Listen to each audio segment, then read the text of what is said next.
Okay, this is what the scriptures teach us. This is what dispensations teach us. That the nature of man is also cyclical. That there's, like, this is the whole dispensational idea where we see men come unto God and then fall from God, right? That's just natural effect of the nature of men.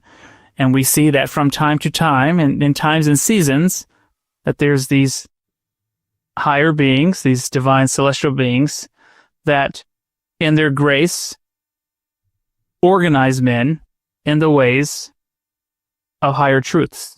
They give them light and knowledge beyond what they can experience and know strictly from a mortal perspective. And that is always done institutionally through priesthood orders.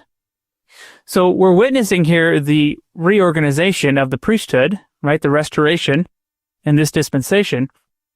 And what we're being taught here is, I mean, this is what we were joking about when we started, where it's like, this is going to be done regardless, because it always is done and will always be done, right? This is an eternal system that is in play here. We've gone through a period of apostasy. Now celestial beings, angels, even God himself, is interacting with men in a very particular way, according to a very specific eternal system. And these things are now being put into motion.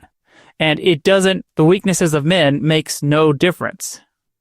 If the men are not capable for whatever reason, right, the system can and will still work, right? It's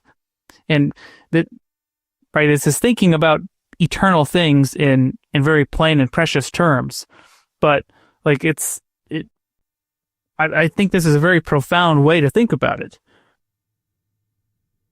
An outcome of this too is, if you think about the gospel and the plan of redemption is actually a system. I don't want to say a franchise. That's probably too temporal way of thinking, but it is a system that the Father uses over and over and over again. And, you know, we get focused on, as you said, just the right here, the right now. We get captured by the present. And there's a lot of reasons for that. And it makes perfect sense based on our limitations and our, you know, short-sightedness. But if you think about it, it should actually increase our faith, knowing that, you know, what does he teach us? I have worlds without number. Meaning I do this over and over and over again. Like, this ain't his first rodeo. He's done this many, many times, and the process works every time. You know, does that always mean it works the exact same way that it worked previously? Perhaps not. There's always going to be some variation with when you have agency and fallen beings in place. But it should actually increase our faith and our trust in him. Like, he does this all the time. So of course his ways can't be frustrated. Of course he's not stressed about this. Like, he knows the plan's going to work. It's been put into effect many, many times over and over again. And we are just another iteration of this plan being executed. That should actually give us some confidence that he knows exactly what he's doing, and there's nothing that's left up to chance. Doesn't mean that, you know, everything has already been predestined. Hit that like button, leave us a comment, subscribe to the channel. We really appreciate it.